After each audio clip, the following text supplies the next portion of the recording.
I non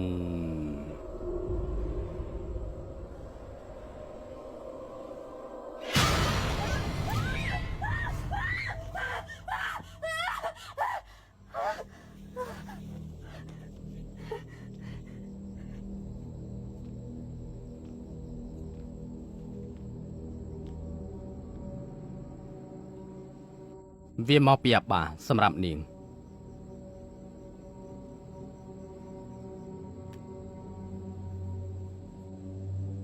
អាបាចង់ឲ្យនាងដើរតាមកន្លងគាត់និងមើលថែប៉ាដេបូកាន់បើសិនជានាងចង់ដឹងពីរឿងរបស់គាត់បន្ថែមដោយថាគាត់ជាអ្នកណាហេតុអីបានជាគាត់ខ្លាចទៅជាបែបនេះនាងត្រូវដើរតាមកន្លងគាត់មានតែសាច់ឈាមខ្សែលោហិតគាត់ទេដែលអាចដើរតាមកន្លងនេះបានកន្លងអ្វីទៅលីងកានៅក្នុងរយៈពេល3ជប់ចុងក្រោយខ្ញុំនឹងនាំនាងទៅកន្លែងស្ងាត់អាបាមកម្នាក់ឯងខ្ញុំនឹងនាំផ្លូវនាងទៅនាងអាចនឹងស្វែងយល់ពីអាបាបន្ថែម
បាកានៅទីនេះពួកជាងគឺមិនអាចសូត្រមន្តទេអត់ទោះខ្ញុំចង់សួរថាហេតុអីក៏មិនបានដែរតាំងពីព្រឹកមកខ្ញុំមិនបានឮសូត្រធម៌អីសោះតែនេះជាបន្ទប់សូត្រមន្តមែនទេបាកាខ្ញុំសង្ឃឹមថាលោកគោរពតាមប្រពៃណីទីនេះផងបើសិនជាលោកចង់សូត្រណាស់ក៏ទៅចុះទៅធ្វើម្នាក់ឯងទៅព្រះអាឡាដ៏អង្អាញទ្រង់ឮអ្នកដែលលើកដង្កើងទ្រង់ព្រះអាឡាដ៏អង្អាញទ្រង់បានឮអ្នកដែលលើកដង្កើងទ្រង់ព្រះអាឡាដ៏អង្អាញទ្រង់ឮអ្នកដែលលើកដង្កើងទ្រង់ព្រះអាឡាដ៏អង្អាញទ្រង់ឮអ្នកដែលលើកដង្កើងទ្រង់អាមែនព្រះអាឡាដ៏អង្អាញ